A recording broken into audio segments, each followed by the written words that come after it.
அப்பாவி மக்கள் கொல்லப்படுவதை ஏற்க முடியாது என்றும் தீவிரவாதத்தை எதிர்த்து போராடும் இஸ்ரேல் நாட்டின் வீரத்தை பாராட்டுகிறேன் என்றும் சமீபத்தில் மோடி அவர்கள் இஸ்ரேலுக்கு சென்று பேசியுள்ளார். கடந்த 3 ஆண்டுகளாக பாலஸ்தீன மக்களை இனப்படுகொலை செய்து கொண்டிருக்கும் உண்மையான தீவிரவாதிகளே இஸ்ரேல் யூதர்கள்தான். 2024ஆம் ஆண்டு நவம்பர் மாதம் காசா போரில் போர்க்குற்றங்கள் மற்றும் மனிதகுலத்திற்கு எதிரான குற்றங்கள் புரிந்ததாக கூறி நெத்தன்யாகுவுக்கு எதிராக சர்வதேச குற்றவியல் நீதிமன்றம் ICC பிடியாணை பிறப்பித்துள்ளது.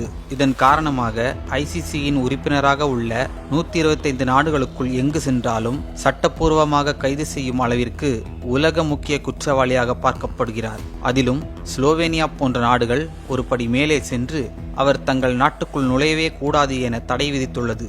மேலும் பாலஸ்தீன அப்பாவி மக்கள், பிஞ்சு குழந்தைகள் பலரும் கொல்லப்பட்டும் தங்க இடமின்றி, உண்ண உணவின்றி நாதியற்ற கூட்டமாக அலைந்து திரிந்த விடயங்கள் எதுவும் மோடி அவர்களின் கண்ணில் படவில்லையோ? அப்போது அவர் கோமாவில் இருந்திருப்பாரோ?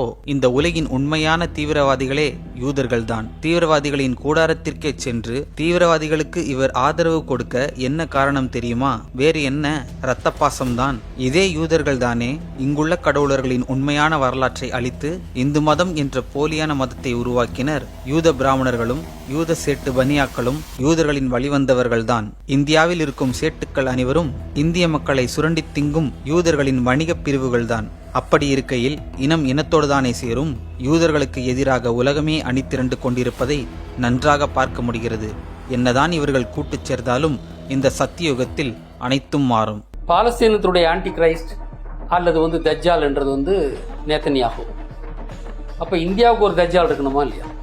அவர் தான் மோடி.